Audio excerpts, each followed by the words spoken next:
Hi everyone, it's Darlene. Welcome to this week's card. I'm using two new Stampin' Up! Sets this week. The first is That's Gorgeous Grunge on the left, and this is a perfect blend. And it's this cute little coffee set. I'm going to ink it up on some Strathmore watercolor paper, and I did a post last week on the different types of watercolor paper. You can check that out.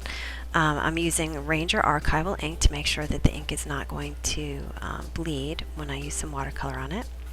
And I'm going to use three different colors of distress marker. The first is pumice stone. And this is a really, really easy technique, and you really need to also do it on watercolor paper to get the best effect. And I'm just going to color it right onto my watercolor paper using the marker.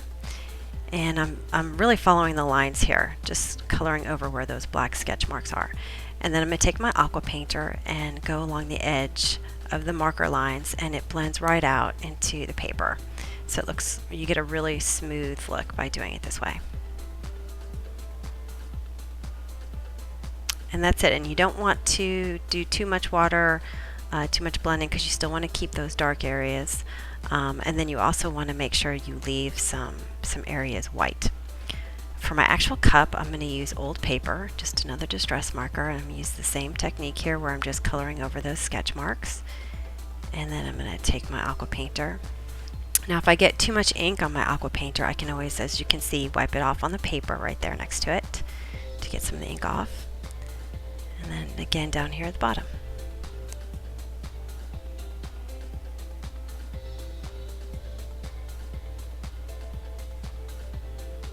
I decided to add just a little bit more color. You can always add more and then blend it out. And then finally for the wrapper, I'm using brushed corduroy.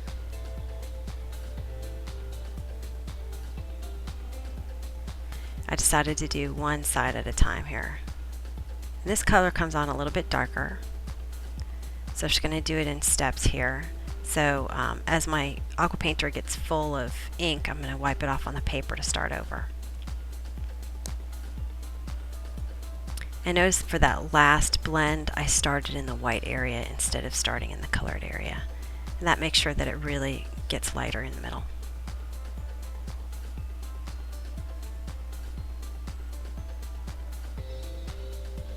And I'm just going to keep working this until I get it the way I want it.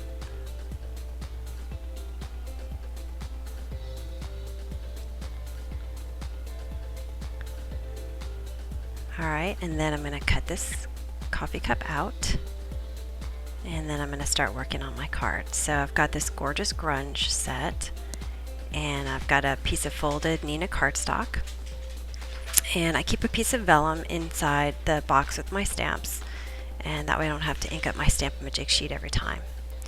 So I'm going to line it up and stamp it in some barn door, and then I'm going to take antique linen and take the other stamp in the set, which is just some random dots. And then I'm going to flip it over so that I don't get the same exact image.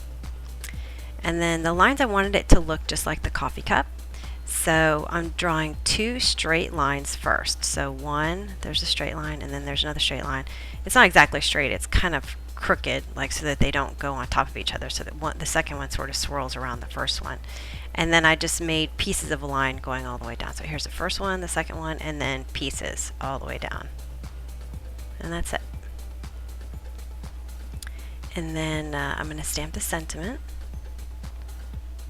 And because I have clear amount stamps, it's not the same block every time, it's not placed exactly on the same spot, so I have to use my Stamp-A-Majig every time with the clear stamps. And you want to make sure that your paper is dry from the watercolor before you do the sentiment.